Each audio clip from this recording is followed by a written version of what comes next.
નમસ્કાર દર્શક મિત્રો, હું શીતલ મહેતા ન્યૂઝ ઓફ કચ્છમાં આપનું સ્વાગત છે। જોઈએ આજના સમાચાર। ગુજરાતના અમદાવાદમાં 8 તથા 9 એપ્રિલના રોજ કોંગ્રેસનું રાષ્ટ્રીય અધિવેશન થવાની શક્યતા। 3000 કોંગ્રેસના નેતાઓ ભાગ લેશે। શું છે રાજકીય મહત્વ, જાણો। હરિયાણા, મહારાષ્ટ્ર અને દિલ્હીમાં વિધાનસભાની ચૂંટણીઓ બાદ કોંગ્રેસ પાર્ટીએ ગુજરાતમાં 2 દિવસીય રાષ્ટ્રીય સંમેલનની જાહેરાત કરી છે। 8 અને 9 એપ્રિલના રોજ અમદાવાદમાં યોજાનાર આ કાર્યક્રમમાં દેશભરના લગભગ 3000 નેતાઓ ભાગ લેશે, જેમાં કોંગ્રેસના ટોચના અધિકારીઓનો પણ સમાવેશ થાય છે। આને 2025નો પાર્ટીનો સૌથી મહત્વપૂર્ણ કાર્યક્રમ માનવામાં આવે છે। રાજકીય વિશ્લેષકો આ જાહેરાતથી આશ્ચર્યચકિત થયા હતા, કારણ કે રાજ્યની ચૂંટણીઓ નજીક નથી।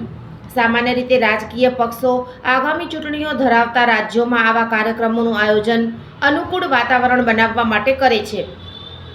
જો કે કોંગ્રેસના નેતા રાહુલ ગાંધી સક્રિયપણે ગુજરાત પર ધ્યાન કેન્દ્રિત કરી રહ્યા છે। તેઓ 7 અને 8 માર્ચે રાજ્યની મુલાકાત લેશે। યોગાનુયોગ વડાપ્રધાન નરેન્દ્ર મોદી આ સમય દરમિયાન સુરતનો પ્રવાસ કરશે। ગુજરાતમાં છેલ્લું કોંગ્રેસ સંમેલન 64 વર્ષ પહેલા 1961માં ભાવનગરમાં યોજાયું હતું। જેમ જેમ સંમેલનની તારીખો નજીક આવી રહી છે, તેમ તેમ કોંગ્રેસની રણનીતિ સ્પષ્ટ થતી ગઈ છે। આ કાર્યક્રમ દ્વારા પાર્ટી 2027ની વિધાનસભા ચૂંટણીની તૈયારીઓ શરૂ કરવાનો લક્ષ્યાંક ધરાવે છે। 2017ની ચૂંટણીમાં કોંગ્રેસ ચૂંટણીના મહિનાઓ પહેલા તૈયારીઓ શરૂ કર્યા પછી સત્તા મેળવવાની નજીક પહોંચી ગઈ હતી। આ વખતે તેઓ આશા રાખે છે કે વહેલા આયોજનથી તેમનું ભાગ્ય બદલાઈ જશે। રાહુલ ગાંધીનો પ્રવાસ કાર્યક્રમ આ વ્યૂહરચના દર્શાવે છે, કારણ કે તેઓ તેમની મુલાકાત દરમિયાન વિવિધ જિલ્લાઓમાં પાર્ટીના વિવિધ અધિકારીઓ અને કાર્યકરોને મળવાની યોજના ધરાવે છે। કોંગ્રેસના સૂત્રોના જણાવ્યા અનુસાર રાહુલ ગાંધી તેમના ગૃહ રાજ્ય ગુજરાતમાં વડાપ્રધાન મોદી અને ગૃહમંત્રી અમિત શાહને પડકારવાનો ઈરાદો ધરાવે છે। ભાજપ ત્યાં મજબૂત સ્થિતિ ધરાવે છે, જ્યારે કોંગ્રેસ નોંધપાત્ર સંઘર્ષ કરી રહી છે। તાજેતરની સ્થાનિક સ્વરાજ્યની ચૂંટણીઓમાં કોંગ્રેસની હાજરી 13 નગરપાલિકાઓમાંથી ઘટીને માત્ર 1 નગરપાલિકા રહી ગઈ છે। આમ આદમી પાર્ટીએ તેની વોટ બેંક ખાઈ રહી હોવાથી કોંગ્રેસ સામે બેવડા પડકાર છે। ભાજપનો અસરકારક રીતે વિરોધ કરતી વખતે તેના આધાર જાળવી રાખવો। રાહુલ ગાંધી આ પડકારોનો તાત્કાલિક સામનો કરવા આતુર છે અને સંમેલન દરમિયાન ગુજરાત એકમથી શરૂ કરીને સંગઠનાત્મક ફેરફારોની યોજના બનાવી રહ્યા છે। ભાજપની જેમ તેમનો ઉદ્દેશ્ય ગુજરાતને નવી વ્યૂહરચનાઓનું પરીક્ષણ સ્થળ બનાવવાનો છે।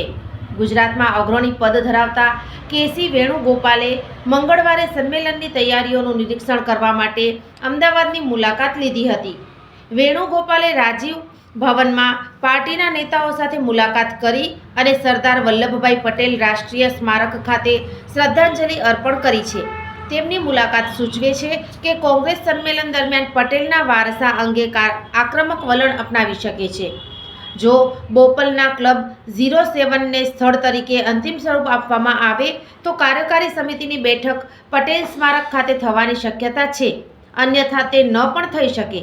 ગુજરાત પર આ વ્યૂહાત્મક ધ્યાન રાહુલ ગાંધીના એવા રાજ્યમાં કોંગ્રેસની હાજરીને પુનર્જીવિત કરવાના ઈરાદાને પ્રકાશિત કરે છે, જ્યાં હાલમાં ભાજપ અને આપ બંને તરફથી તેને નોંધપાત્ર પડકારોનો સામનો કરવો પડી રહ્યો છે। શરૂઆતમાં અહીં પ્રયાસો કેન્દ્રિત કરી અને જરૂરી સંગઠનાત્મક ફેરફારો કરીને તેઓ ભવિષ્યની ચૂંટણીઓ પહેલા તેમની સ્થિતિ મજબૂત કરવાની આશા રાખે છે। સોફ Kutch power by Opal electronics, LG best shop, Vijaynagar road Bhuj, Rambag road Adipur. Power by KC jewellers, latest fashion ડિઝાઇનના ઓર્નામેન્ટ્સનો વિશ્વાસપાત્ર શોરૂમ, હોસ્પિટલ રોડ ભુજ। દર્શક મિત્રો, આજે તારીખ 6 માર્ચ 2025 આ હતા આજના સમાચાર। આવતીકાલે ફરી મળીશું, ત્યાં સુધી મને રજા આપશો। નમસ્કાર।